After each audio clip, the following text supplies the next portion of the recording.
Vale. Ok. Bueno, buenos días a todos, al auditorio en línea, al auditorio presente. El día de hoy vamos a tener una sesión académica. Mi nombre es el doctor José Camarena Galván, residente de Alergias e Inmunología Clínica de segundo año.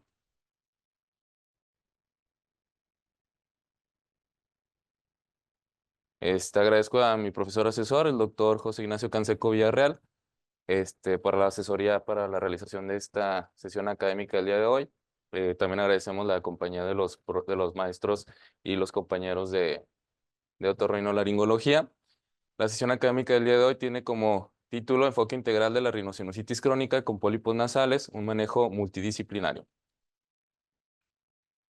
Vamos a iniciar con un poco de historia. Recordemos, Hipócrates en el 400 a.C. hizo la primera descripción de pólipus por sus raíces de poli, muchos, y pus, pediculados. Y en el siglo VI, después de Cristo, Aetius de Amida comentó que los pólipos están causados por un humor denso y pegajoso que desciende desde la cabeza. Posteriormente, en 1882, Emil Zuckerland describe la localización y los cambios histológicos similares a una inflamación catarral, que así se comentaba en esos tiempos.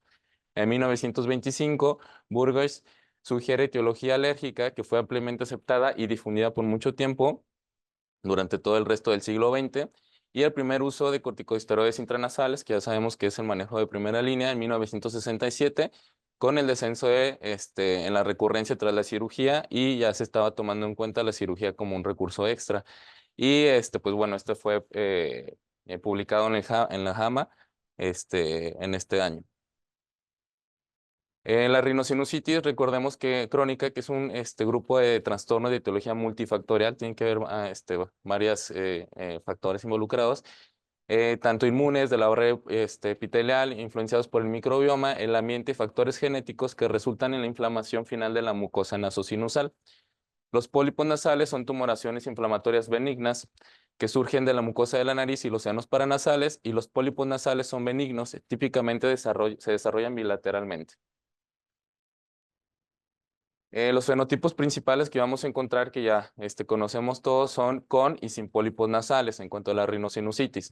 Se ha encontrado que la rinosinusitis con pólipos nasales está asociada con niveles más altos de morbilidad e influye en el estado de enfermedad de las vías respiratorias también, principalmente en adultos, como lo es el asma. Y existe una asociación fuerte entre la rinosinusitis crónica y el asma, esto debido a una inflamación de la mucosa de las vías respiratorias inferiores directamente asociada. Esto pues ya lo sabemos con la terminología de la vía aérea única. En cuanto a la definición, principalmente de la rinosinusitis, es una inflamación de la mucosa nasal y de los senos paranasales, caracterizada por dos o más síntomas, uno de los cuales debe de ser la obstrucción nasal o descarga, ya sea anterior o posterior, y o dolor o plenitud facial, y o reducción o pérdida del sentido del olfato, acompañado de hallazgos, pues como tal, anatómicos. Los signos endoscópicos son los pólipos nasales, secreción mucopurulenta en el meato medio, obstrucción en la mucosa en el meato medio, y los cambios en la tomografía que también podemos observar, como engrosamiento de mucosa del complejo osteomantal y senos paranasales. Estas definiciones son de acuerdo al EPOS 2020.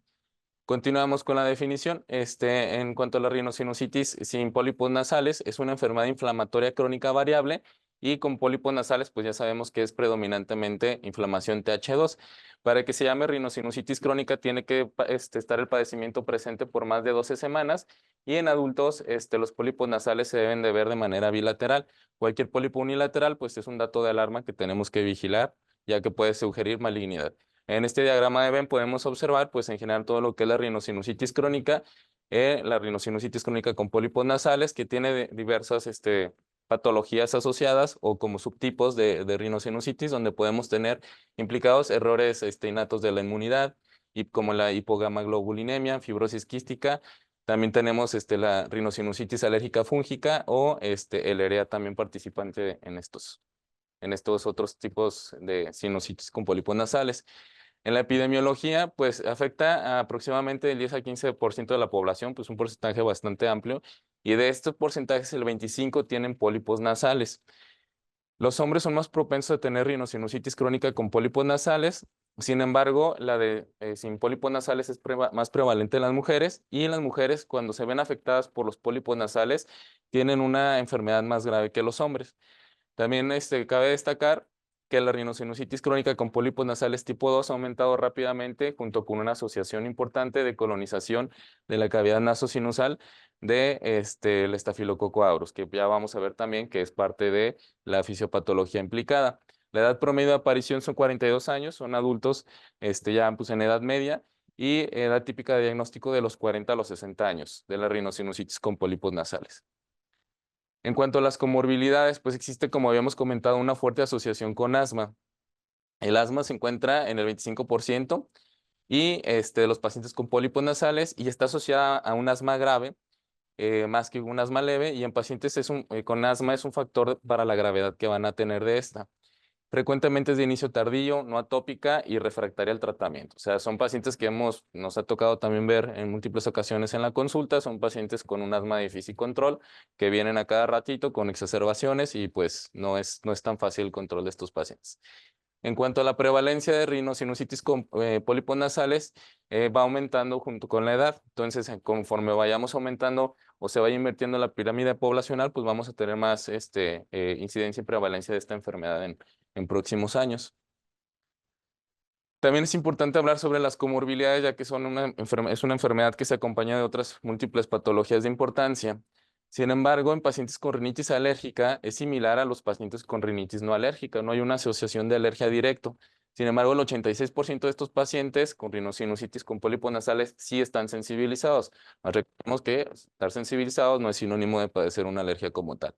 Aproximadamente el 10% de los pacientes con pólipos nasales tienen también EREA, que recordemos pues la triada: hipersensibilidad a aspirina o AINES, asma y poliposis nasal. También en esta gráfica podemos observar las asociaciones que hemos tenido en cuanto a la aparición del asma, que podemos ver en la línea azul, junto con la aparición de la rinosinusitis crónica con pólipos nasales, que es la línea roja. Entonces, si nos fijamos, van más hacia la adultez y la tercera edad, en comparación con los niños, que vamos a tener una alergia, y vamos a tener también rinosinusitis sin pólipos nasales a edades más tempranas. Entonces, ahí se invierte un poquito las gráficas, y es importante conocer esto para cuando nosotros veamos un paciente, saber qué tipo de asma, qué tipo de padecimiento nos podemos estar enfrentando, qué tipo de rinosinusitis, hablando específicamente. En cuanto a los factores predisponentes a alergias, como habíamos comentado, todavía existe una asociación controvertida. En el asma sí existe la relación sólida. En EREA tiene como factor de riesgo que se caracteriza por tener mayor recurrencia postquirúrgica. También inmunodeficiencias están asociadas, y la más importante es la inmunodeficiencia común variable, la que más se llega a encontrar en estos pacientes. Y también reflujo gastroesofágico. No se ha encontrado como tal una relación muy clara, pero sí existe beneficio al tratamiento antirreflujo en estos pacientes. Otros factores predisponentes, vamos a hablar de la contaminación, ya que existe una correlación importante entre la exposición y el polvo ocupacional y la contaminación atmosférica. Esto se vio en unos estudios que se realizaron posterior al 9/11 en Estados Unidos, donde todos los trabajadores que estaban implicados en hacer el rescate, hacer la limpieza, y también los ciudadanos que vivían alrededor de esta catástrofe, pues empezaron a tener una incidencia más alta de rinosinusitis con pólipos nasales. Por eso es que ya se encontró una asociación fuerte entre estas dos factores de riesgo. También hablar del biofilm con Staph aureus. Puede ser, hay múltiples bacterias asociadas, pero principalmente el Staph aureus es el que más se ha encontrado. Tabaquismo, también un factor de riesgo importante. En cuanto al síndrome metabólico y obesidad, esto ya que el síndrome metabólico y la obesidad pues es una condición proinflamatoria persistente, y el alcohol, que se ha encontrado que empeora también los síntomas en estos pacientes. Hablando de la fisiopatología, en general es compleja, participa en muchas situaciones. Solamente aquí vamos a tratar de resumirla y tomar lo más importante. Vamos a empezar primero con la lesión en el epitelio nasal, que conduce a la transición epitelial mesenquimal, que es una, digamos, reparación adecuada del epitelio. Sin embargo, en los pacientes con rinosinusitis crónica, en lugar de que suceda esto, que se genere la estructura pseudoestratificada columnar, que es el epitelio normal, existe hiperplasia epitelial llamada acantosis. Entonces, por ejemplo, aquí tenemos la lesión que va a afectar la mucosa epitelial. vamos a tener una reparación adecuada y finalmente vamos a tener otra vez el epitelio columnar pseudoestratificado. Sin embargo, en una mucosa que tiende a tener rinosinusitis con pólipos nasales, se forma un epitelio parcialmente diferenciado al momento de repararse, con alteración continua de la diferenciación y las uniones estrechas. Entonces vamos a tener aquí el daño, vamos a tratar de tener la reparación, sin embargo existe una hiperplasia epitelial que se llama acantosis, se va a estar, como digamos, sobre reparando. Y finalmente vamos a tener la acantólisis, que también es la ruptura nuevamente de estas células hiperplásicas, con ya ahora sí un epitelio que vamos a tener afectado. Todo esto, el epitelio afectado o no bien reparado, ¿qué nos va a condicionar? Fuga vascular, que va a promover la activación de la trombina, la escisión del fibrinógeno, y esto produce la acumulación de fibrina y el crecimiento de pólipos, ya que recordemos que el principal componente de pólipos nasales es fibrina y agua. Entonces así es como se genera esta bolsita de fibrina llamado pólipo. Este mecanismo está implicado tanto en inflamación T2 como no T2. Y pues bueno, aquí ya tenemos otra vez muchísimos más factores implicados. Como les comentaba, no es tan fácil de resumir la fisiopatología, esto es como lo más general, donde también tenemos pues otras interleucinas afectadas, agregadas, como las TH2, intranasal-arminas, interleucina 4, 5, 13, un poco más complejo, que vamos a ir también viendo más adelante en la fisiopatología, para selección de biológicos. Lo vamos a volver a ver.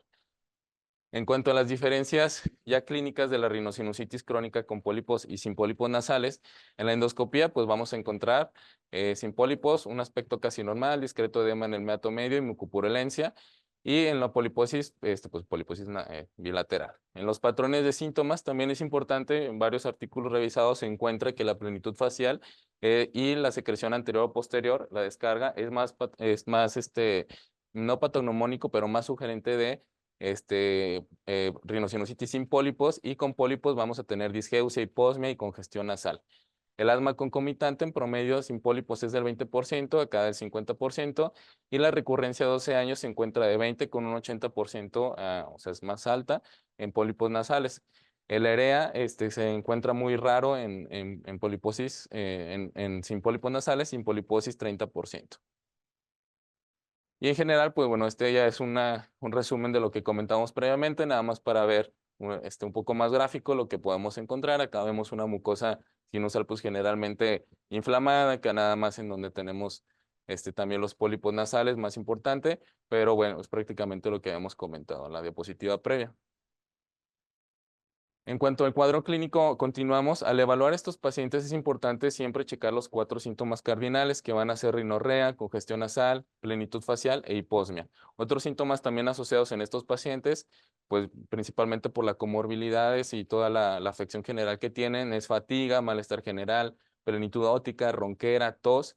Y como hemos comentado, pues para que se llame crónico tiene que ser más de 12 semanas la afección.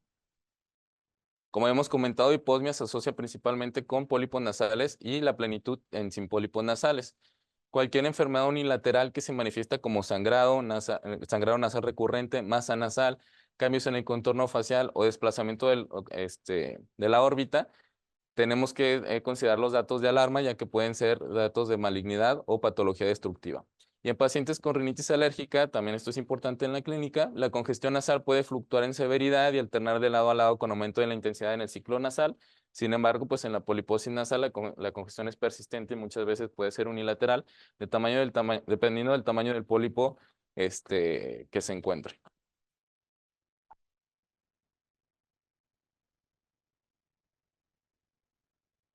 Hablando ya de la endotipificación, como habíamos platicado, pues existe la tipo 2 y no tipo 2. En la tipo 2 van a estar implicadas las interleucinas que siempre conocemos, 4, 5, 13, con aumento de eosinófilos y de la IgE sérica.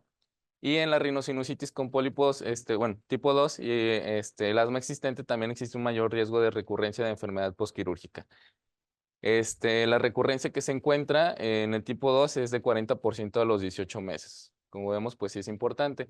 Hablando todavía parte de la endotipificación y los tipos de inflamación, tenemos tipo 2, tipo 1, tipo 2, tipo 3. La tipo 1, pues vamos a tener las células TH1 y las células linfoedecinatas tipo 1. Aquí vamos a tener las citocinas implicadas, van a ser el interferón gamma y el factor de necrosis tumoral alfa. Y las células típicas en este tipo de inflamación son los neutrófilos y las natural killer. En el tipo 2 tenemos las TH2, las linfoides innatas tipo 2 también, y aquí las citocinas típicas que hemos venido platicando, ya con las células típicas que van a ser células plasmáticas, productoras de Ig, mastocitos y eosinófilos, y tipo 3, aquí entra TH17, las tipo 3 linfoides innatas y la interleucina 17-22 con los neutrófilos participando en este tipo de inflamación. En cuanto a los biomarcadores, los indicativos de tipo 2, vamos a tener comorbilidad de asma de inicio tardío. Esto es muy importante porque estos biomarcadores son fundamentales para iniciar el tratamiento biológico. Comorbilidad de asma de inicio tardío, eosinofilia tisular en muestra quirúrgica, eosinófilos en sangre mayor a 300, una IgE mayor a 150 y la presencia de una de IgE sérica específica, dependiendo de lo que tengamos que esté asociado o no. También se ha encontrado que la comorbilidad de asma y eosinófilos en sangre mayores de 300 nos da una especificidad de 95% para rinosinusitis crónica de tipo 2. Entonces, esto es muy importante porque lo podemos endotipificar desde que nos llega a nuestra consulta. Hasta el momento no se han identificado biomarcadores específicos para el tipo 1 o tipo 3.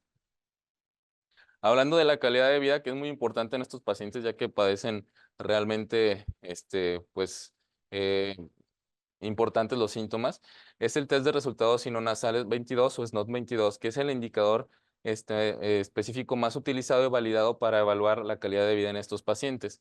Existen 4 rubros que se evalúan en que son los síntomas rinológicos, síntomas de oídos sinusales, calidad de sueño y problemas psicológicos.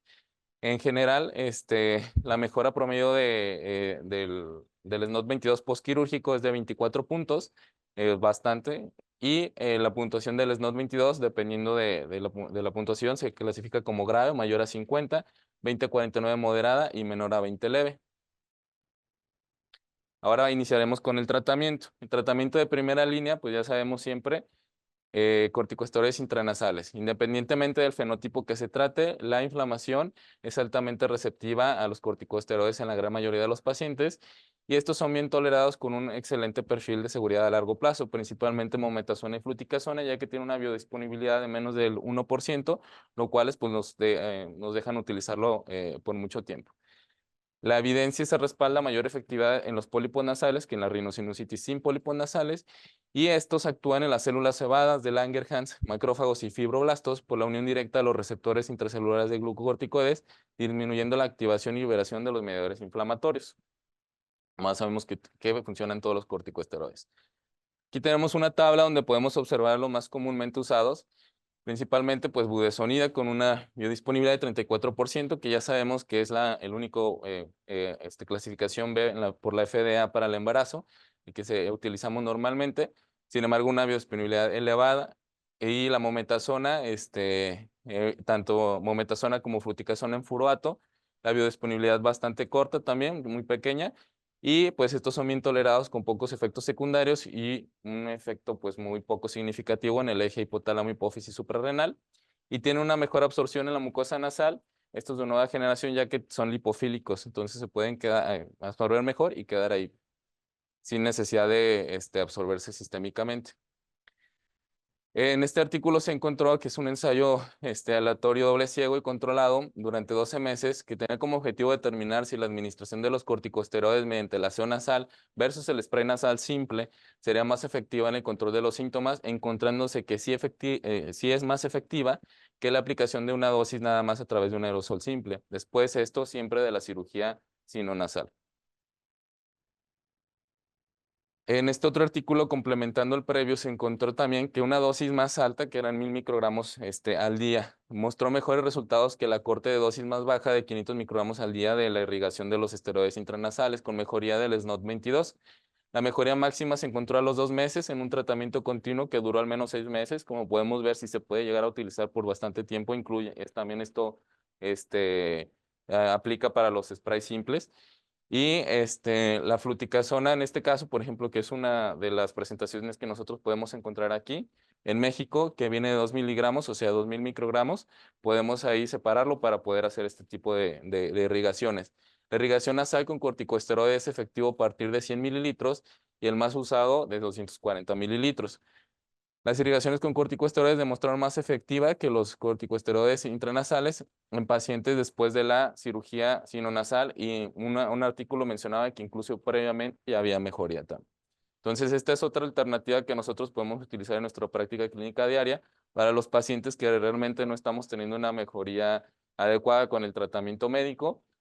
Podemos intentar realizar este tipo de irrigaciones nasales con corticosteroides y pues revisarla y viendo la mejoría.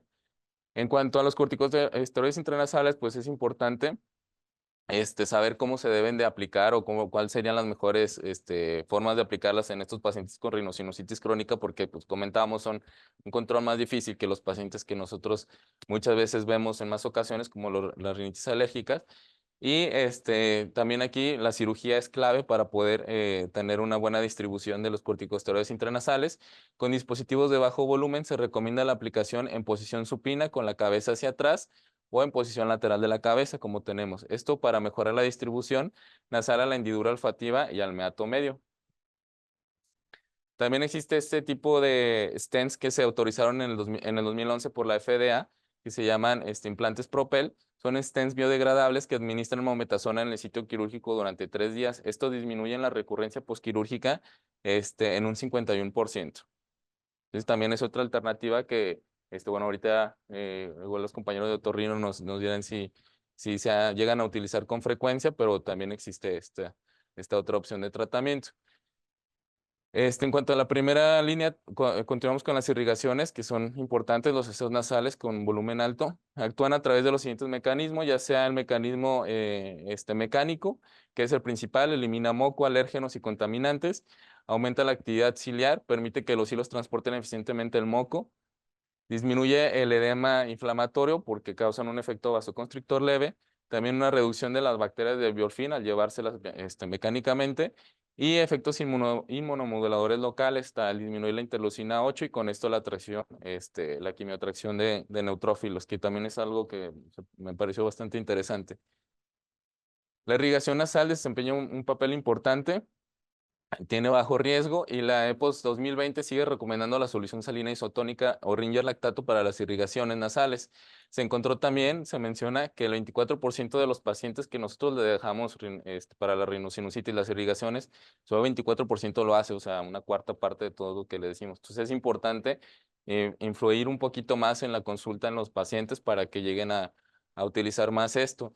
Y en múltiples estudios se ha encontrado que la solución salina hipertónica, el 3%, también beneficia aún más que la isotónica en cuanto a la congestión, secreción nasal y también al favorecer los cilios, la movilidad de los cilios. Sin embargo, pues se sigue recomendando en general lo isotónico en la EPOS 2020. También se recomienda una posición declinada, si se fijan es diferente la técnica a los corticoides intranasales simples. Se recomienda una posición declinada para una penetración óptima en senos paranasales y realizar de 2 a 3 veces por día con una duración variable desde 1 mes hasta 2 años. Se debe de utilizar de preferencia el alto volumen, que es a partir de 100 mililitros, pero en rinosinusitis crónica se recomienda todavía el volumen más alto y el indicado es 200 mililitros. Las botellas de presión son las más utilizadas, que ya las conocemos por su facilidad de manejo, limpieza y posibilidad de añadir medicamentos. Entonces tenemos estas presentaciones que ya son muy populares. En cuanto a la segunda línea, empezamos con los corticosteroides sistémicos. Un ciclo corto de esteroides están indicados en pacientes que tienen síntomas moderados a graves o cuando el tratamiento no está siendo adecuadamente o no hubo refractariedad a la primera línea. Y se encontró que tanto corticosteroides intranasales más prednisona tienen un beneficio persistente cuando se combinan, disminuyendo el tamaño de los pólipos nasales con una reducción del 25% en el tamaño de estos. También importante tomar en cuenta los antibióticos, por lo que platicábamos del biofilm. Se recomienda que se utilice para la rinosinusitis con pólipos nasales, los corticosteroides más los macrólidos por 3 meses y con pólipos nasales más doxiciclina por 3 meses. Entonces, aquí pues ya dependiendo de lo que se ha encontrado, como habíamos comentado, doxiciclina, principalmente pues contemplando el Staph aureus que pudiera estar implicado. Y en este diagrama de flujo también es importante para nosotros cuando vamos haciendo el abordaje terapéutico de nuestro paciente, Aquí sí es bien importante ver. Cuando es sin pólipos nasales, damos el glucocorticoides, damos nuestros macrólidos 3 meses, no, le tomamos la tomografía, que normalmente nosotros pues tomamos, solemos tomar antes la tomografía, y ya directamente se toma en cuenta una cirugía endoscópica nasal. Y cuando no, pues cuando tenemos con pólipos nasales, pues sí podemos dar un poco más tiempo para que mejoren los corticosteroides, dar corticosteroides sistémicos en caso de estar indicados. Y si no, ya ahora sí podemos hacer la cirugía endoscópica o considerar, obviamente, cuando se trate de se haga la endotipificación, que sea un tipo 2, ahora sí ya iniciar el tratamiento biológico. Entonces sí es importante este abordaje terapéutico para cuando yo vea al paciente, irlo viendo clínica, ya lo voy apartando en dónde se tiene, en qué endotipo está para planear el futuro del tratamiento. En cuanto al objetivo, pues el tratamiento quirúrgico es eliminar el tejido inflamatorio y crear aberturas más grandes de los senos paranasales para optimizar la administración de medicamentos tópicos postoperatorios. Entonces, esto es bien importante porque uno de los el principal objetivo pues, que se toma en cuenta es poder irrigar adecuadamente. La polipectomía elimina los pólipos que cuelgan en la cavidad nasal, generalmente originados en los senos etmoidales, y la cirugía completa consiste en crear amplias aberturas en los senos afectados, y la cirugía endoscópica sinusal tradicional es la cirugía más comúnmente realizada. Ahorita ya vamos a ver un poco más y nos van a explicar un poquito mejor los compañeros de otorrino. Y continuamos con tratamiento quirúrgico. Está asociada a la rinosinusitis con pólipos con tasas de cirugía de revisión más alta que sin pólipos a 5 años, con una tasa de reintervención de 16% a los 7 años. Los factores asociados a la reintervención son el asma de inicio tardío, EREA y rinosinusitis fúngica alérgica. Ahora iniciaremos con los tratamientos biológicos. Las indicaciones actuales del tratamiento biológico son pacientes con cirugía endoscópica sinusal previa o contraindicación para la cirugía, que tienen pólipos bilaterales y 3 de los 4 siguientes. De los principales es, quiero llamarla, o sea, que hagamos enfoque en la indicación importante por EPOS, un SNOT 22 mayor a 40, necesidad de corticosteroides sistémicos o contraindicaciones para lo mismo, para los mismos, pérdida significativa del olfato y asma e inflamación de tipo 2. Entonces, tenemos que tener 3 de 4 de estos criterios para poder iniciar el tratamiento, que principalmente pues es clasificarlos como tipo 2. También como características de tipo 2 vamos a tener marcada infiltración de eosinófilos y células cebadas, hiperplasia de células caliciformes, niveles elevados de la IgE total y las interleucinas que ya comentamos.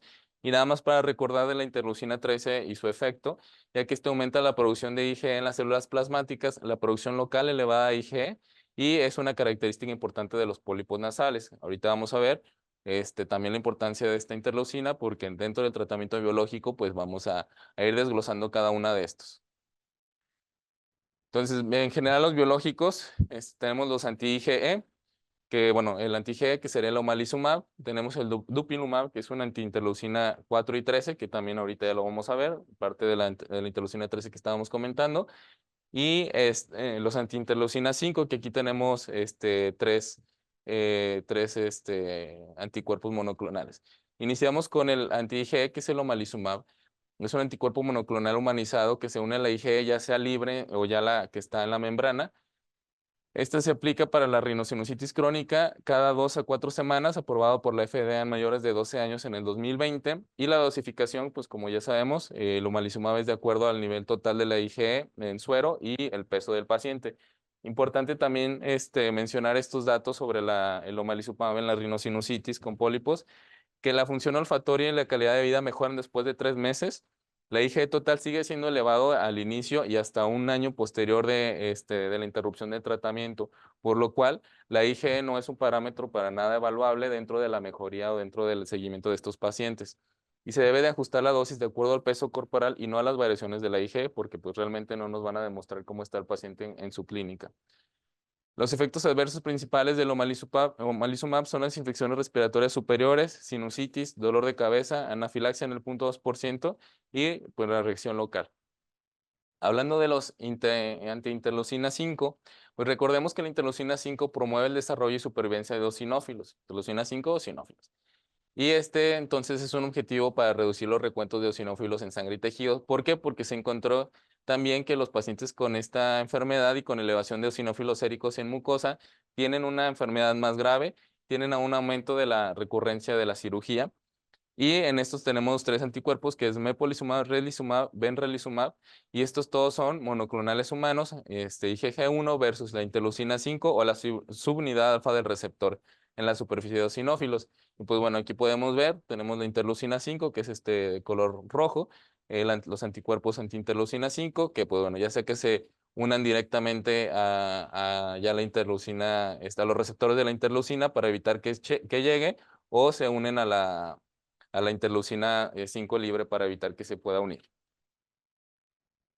Hablando del mepolizumab, es el primer antiinterleucina 5 probado por la FDA en el 2021 para este padecimiento. En este estudio que se llama SYNAPSE, este fue un estudio de fase 3, ya posteriormente pues ya se llevó a cabo todo lo demás para poderlo aprobar. Redujo las presentaciones de pólipos, los síntomas, los eosinófilos en sangre y el uso de corticosteroides a las 13 semanas, a los 13 meses que se hizo el corte. Y la dosis que se utiliza o que se recomendó es de 100 miligramos subcutáneos cada 4 semanas y con el efecto más común que fue cefalea, principalmente es cefalea en los antiinterleucina 5. Benralizumab, también mencionarlo, fue rechazado en el 2022 para esta patología, se utilizó 30 miligramos cada 4 semanas durante 3 dosis y posteriormente cada 8 semanas.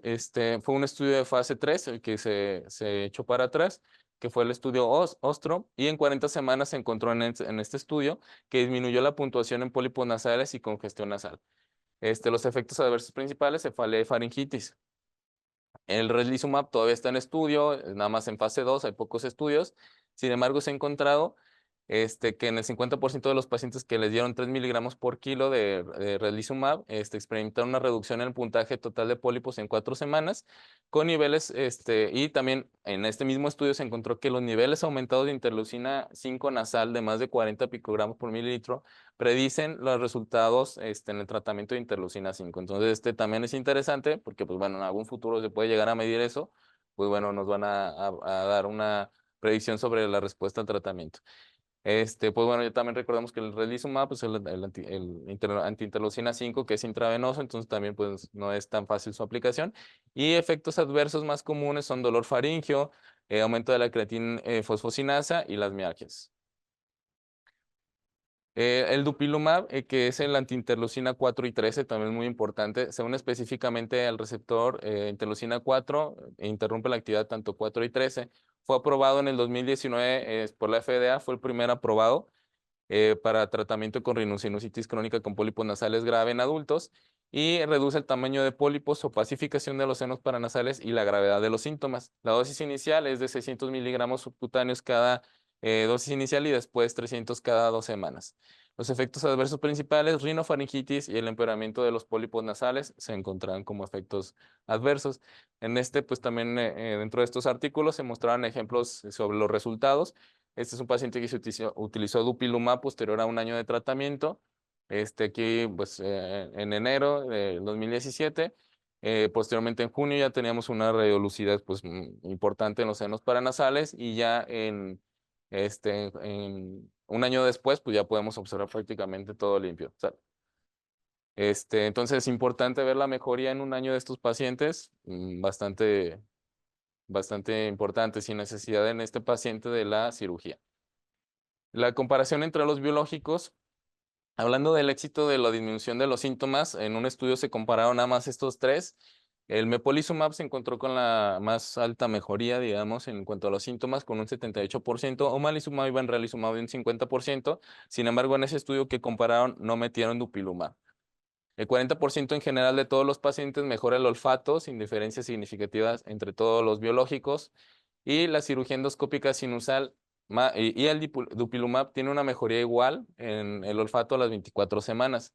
También se menciona que el dupilumab muestra la mejor seguridad para el tratamiento de rhinosinusitis crónica con pólipos nasales en 7 ensayos aleatorizados, comparando los benralizumab, dupilumab, mepolizumab y omalizumab. Entonces, este estudio está muchísimo más completo que aquel. Hablando nada más de seguridad, pues dupilumab se la lleva. En cuanto al algoritmo de atención para la rinosinusitis crónica y tipo 2, vamos a tener pues, síntomas persistentes en un paciente de más de 6 meses.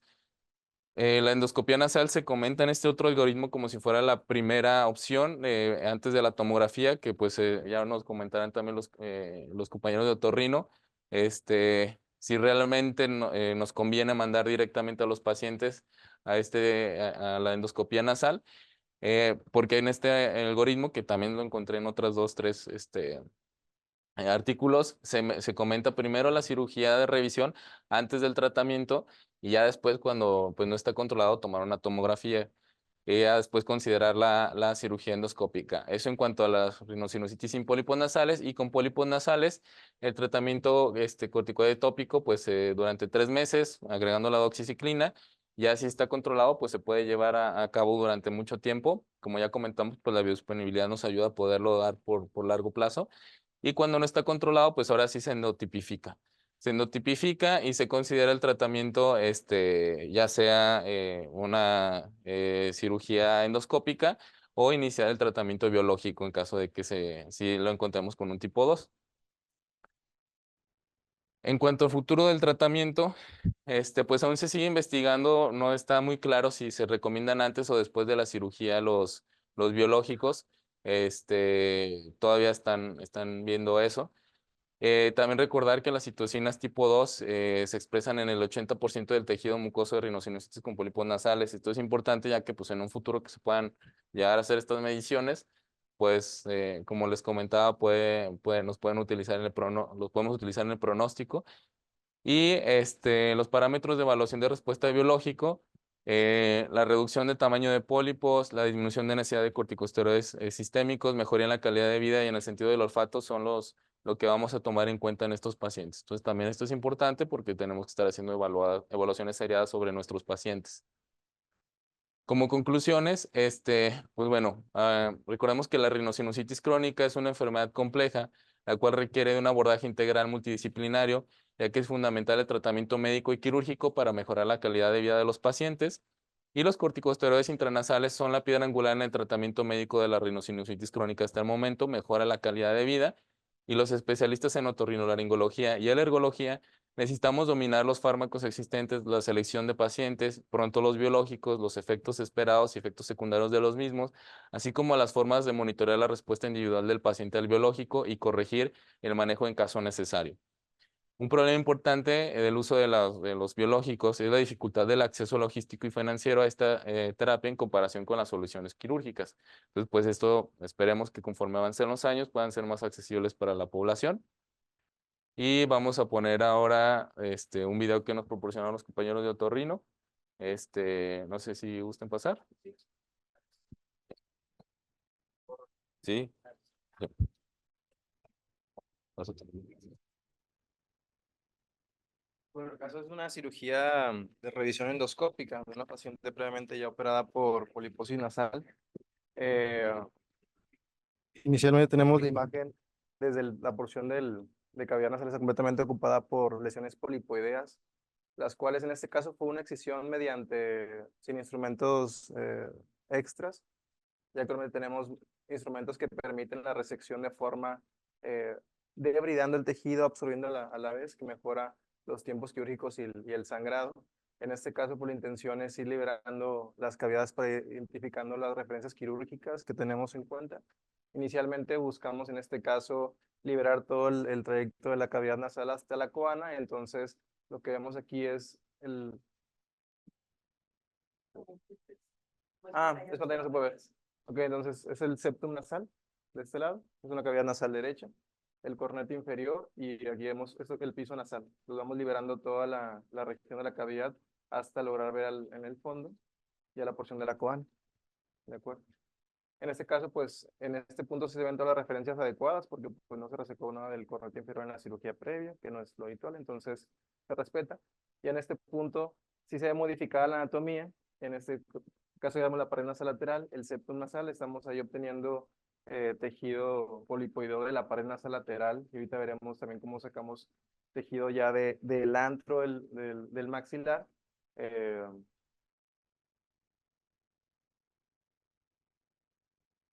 Aquí posiblemente vamos a ver cómo ya retiramos el tejido polipoideo adyacente a la antrostomía maxilar, o sea, se había entrado hacia el seno maxilar y ya podemos explorar de forma adecuada el seno maxilar.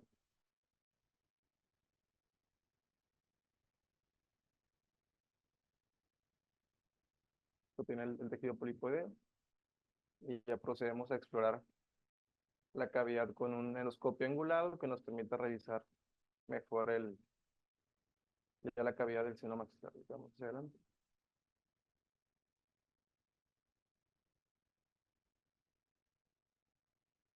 Esta cavidad ya es la entrada al antrosoma maxilar y esto que vemos acá ya son las paredes del antro maxilar, la pared posterior, superior y la anterior, que ya permite funcionalizar este seno maxilar y que el esteroide y lavados lleguen hacia la cavidad de forma adecuada. Este paciente ha sido operado previamente, por lo tanto no estamos viendo el cornete medio, no estamos viendo la porción de las celdillas etmoidales, entonces solamente. Y del lado contralateral igual tenía lesiones desde la porción vestibular, que de igual forma, el mismo procedimiento, se empezó a liberar toda la cuestión de pólipos hasta la coana y posteriormente liberar el antro maxilar y el resto de la cavidad de etmoidales. ¿De acuerdo? Ese es el...